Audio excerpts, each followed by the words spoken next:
So, I wanted to talk to you guys today about Ride 4. So, the upcoming Ride 4 will be released later this year at some point, probably around sort of midsummer. I'd imagine around June, July, maybe 2-3 months after MotoGP, just an estimation. So yeah, I just wanted to fill you in some of the news, some of the expectations for what this game has to bring. So yeah, as you can see, just before I roll on to that, you see the gameplay ongoing of MotoGP 19.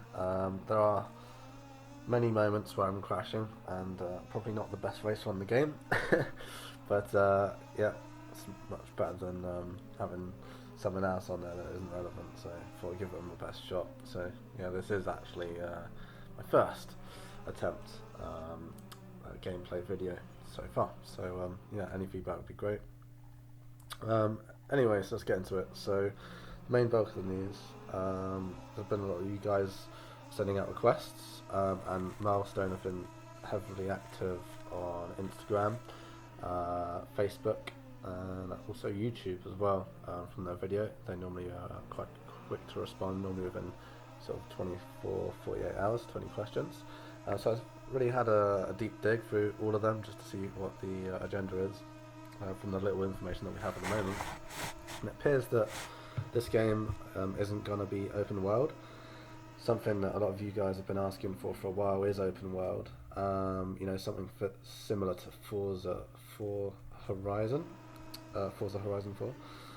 So in that sense, we could potentially imagine a separate game being made later down the line. I think it is something that they are considering, nothing that's been confirmed. Anything like that type of game, you can probably expect it's going to take at least 3 years to actually do a really good job of creating the environment in the first place, and all the challenges and all the features that they're going to add to actually make it enjoyable rather than just a set of empty roads. So there's obviously a lot of work there to be done. If I was going to guess, let's just assume that they were going to go ahead, you can probably assume that one to come out either after MotoGP 2021 or after Ride 5, probably, if they get around to making that at some point. So yeah, that's something to look out for in the future, but yeah, I would imagine this would be a track-oriented game. Talking of tracks, people have been asking for the Isle of Man TT course a lot. They will say they can see what they can do, but obviously there's the other game out at the moment, which is the Isle of Man TT Close to the Edge, so depending on what contract they have with them will probably determine whether they can use that track on other games or whether it's actually an exclusive deal, which, considering the title of the game, I imagine it is exclusive, even though there is a case in point to say, well, our game is better quality at Milestone than that, so why don't you allow us to have the rights to that as well the next contract period. So yeah, we'll have to see how that pans out, but it's probably unlikely we're going to see an Isle of Man TT track, unfortunately, until they iron out that. So yeah, just have to keep your eyes and ears open for the Isle of Man in Ride 4. Another thing to note is obviously the graphics and the physics on MotoGP 19 at the moment are pretty good. I'd say that the graphics has still a lot of room to improve if you want to get anywhere near Forza Horizon 4. I mean, you can see every little dirt particle rub on and off, and the reflections, and just the 4K detail in that game is just out of this world. So unless they really sort of have another jump in terms of game engine, it's going to be unlikely that we're going to see a significant bolster in graphics. And I think there's been some teaser trailers announced for the new MotoGP 2020, and it looks very similar to MotoGP 19, so I can imagine many of the features in GP19 we're probably going to see brought over to Ride 4, plus some extra stuff. So yeah, I can imagine the graphics and the physics to be very similar to MotoGP 19. I'm hoping that they will further enhance the physics to make it even smoother. so we'll just have to see how that pans out. It's unlikely that they would have done a completely separate game engine for Ride 4 compared to GP19. Probably because it's just obviously cost effective to use the similar assets and animations. And let's be honest, MotoGP physics are pretty damn good actually. If you compare them to previous GP games over the years, or the old Ride 1 or 2 physics, or even Ride 3 physics, the physics are pretty good at the moment, so I'm quite happy for them to adopt the same ones. So that's that in terms of the physics, and I think that's something that we can expect to see in the upcoming game. Also, we can expect to see AI, so more intelligent artificial intelligence in play. So it'll be a lot more challenging in game, which will be good. It's quite an easy thing to port over. In terms of new features, we can probably see a bit more customization on the bikes. We're probably going to see the livery editor. That seems very possible, and they might even extend that towards helmets and gloves and levers, stuff like that. So that'd be really cool. I'm really hoping they do that. Obviously, we're going to probably see more bikes. The thing is with the ride games is that everything seems quite relevant when the game's released. Sometimes they miss out a couple of bikes though. So for instance, there's brand new bikes that have just been announced. I don't know, let's say the V4 Superleggera or the V4 Street Fighter Ducatis, or the Aprilia RS660. All these bikes that have recently come out within the last sort of 6 months or so, these kinds of machines often get missed in the game. And what you'd expect from a modern game that's always supposed to be, right at the forefront of their motorsport, i.e. Forza or something like that, is that if there's any new cars that they get put into DLCs. Now, unfortunately, with Ride 3, for example, when they did their DLCs, yes, they had some cool bikes in there to some degree, which we were hoping for, but they were older ones, and all the new stuff, like the brand new R1 that came out, the brand new BMW S1000 2019, all those kinds of machines that actually were announced and released at the time the game was active, weren't included in the DLCs. So I think that in terms of newer bike DLC support, that's something that really needs to be bolstered in this Ride 4, because it helps the game last longer, it keeps it more relevant, people want to play it more. But if you're just dragging it out with old bikes, you'll soon lose interest, and people will slowly get over that novelty factor. So keeping the game relevant is going to be crucial to the lifespan of the game, and I think they really need to work on that some more. That's something to bear in mind. What else have we got? Most importantly, top of my wish list and many other people's is, by God, we need fully realistic recordings from the actual bikes, like they do in Forza Horizon 4 or most Forza games. Is they'll actually get 7 microphones or something like that around the vehicle whilst it's on a rolling dyno, rev it up, go through all the different rev ranges and all the different gears, etc. Capture the little pops and bangs, and they'll position the mics in different places, some inside the airbox, some at the back of the exhaust. They'll have to adjust the audio level so it doesn't distort. They have to have filters for certain conditions during the day. They have to go out and source the cars privately if they're not available from the dealers. They have to hire out a drag strip as well, so they can get the maximum speed and RPMs out of the vehicles, etc.